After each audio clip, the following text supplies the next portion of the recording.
வணக்கம் நேயர்களே. ரஜ்ஜு யோகம், இது ரஜ்ஜு பொருத்தம் அல்ல, ரஜ்ஜு யோகம். யோகம் என்றாலே கிரக நிலையினுடைய சேர்க்கை என்பதுதான் யோகம்.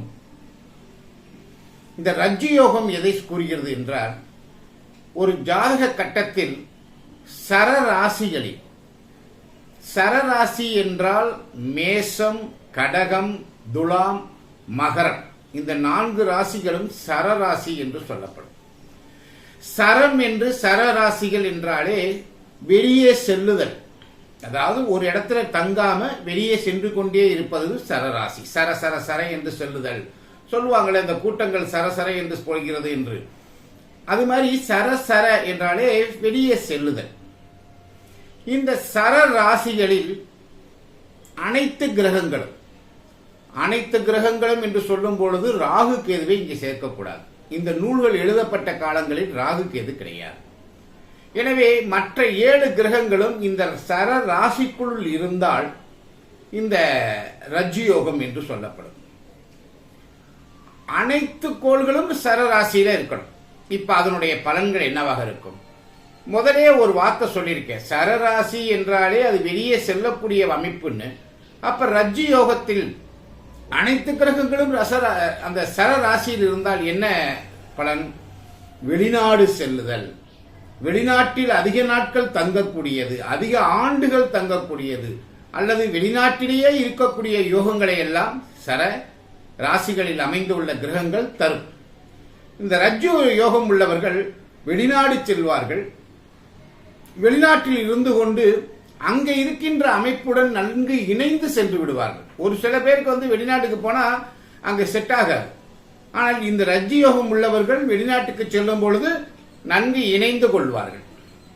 மற்றும் பயண ஆவல் உடையவர்கள், பிற நாட்டிற்கு செல்வர்கள், பிறருடைய சொத்துக்களை எடுத்துக்கொள்ளும் எண்ணம் உடையவர்கள். அதாவது என்ன, நல்லா புரிஞ்சுக்கங்க, வெளிநாடு செல்லுதல் என்றாலே இப்ப சண்டைக்கு போறவங்க, மற்றும் போருக்கு போறவங்க எல்லாருமே வெளிநாடு வெகு தூரம் போகும் பொழுது அங்கு இருக்கக்கூடிய சொத்துக்களை அபகரித்துக் கொள்ளக்கூடிய தன்மை இருக்கணும் இல்லையா? அது மட்டுமல்ல, வெளிநாடு சென்று சம்பாதிக்கக்கூடியவர்கள் யாருன்னு நீங்க நல்லா தெரிஞ்சுக்கணும். அந்த நாட்டுடைய பணம் சம்பாத்தியத்தை பெற்று இங்க கொண்டு வருவார்கள். அதான் அந்நிய செலவாணி என்று கொடுக்கிறோம். வெளிநாட்டில் இருக்கக்கூடிய பணம் இந்திய நாட்டிற்கு வந்தால்தான் இந்திய பொருளாதாரம் வளர்ச்சி அடையும். எனவே வெளிநாட்டில் இருந்து அந்த அந்நிய செலவணியை கொண்டு வரக்கூடியவர்களும் இந்த ரஜ்ஜு யோகம் உடையவர்கள் தான். நல்லா புரிஞ்சுக்கணும்.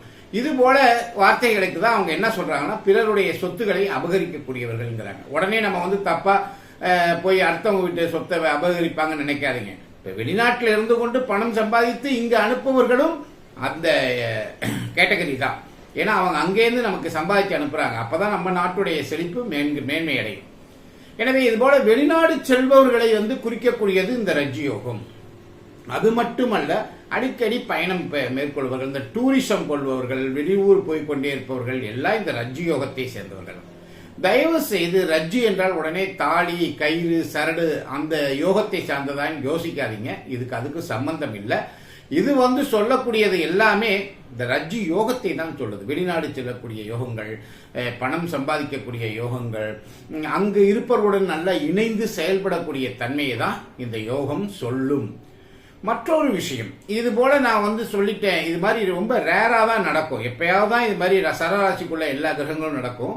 அது மாதிரி ஜாதகங்கள் ரொம்ப ரேரா தான் கிடைக்கும்.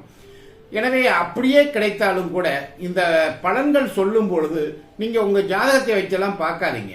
ஏன்னா அது லக்னத்தை பொறுத்து தான் எல்லாமே அமையும்.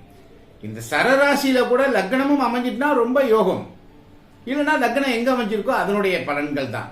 அதை விட மிக மேன்மையாக தசாபுத்திகள் தான் நம்மளை மேன்மை கொண்டு வரும். எனவே எந்த ஒரு யோகத்தை பற்றி நான் கூறினாலும் நீங்க லக்னம் அமைந்த விதம் தசாபுத்திகளின் அடிப்படையில் தான் இந்த கணக்கிலே எடுத்துக்கொள்ள வேண்டும். நன்றி, வணக்கம்.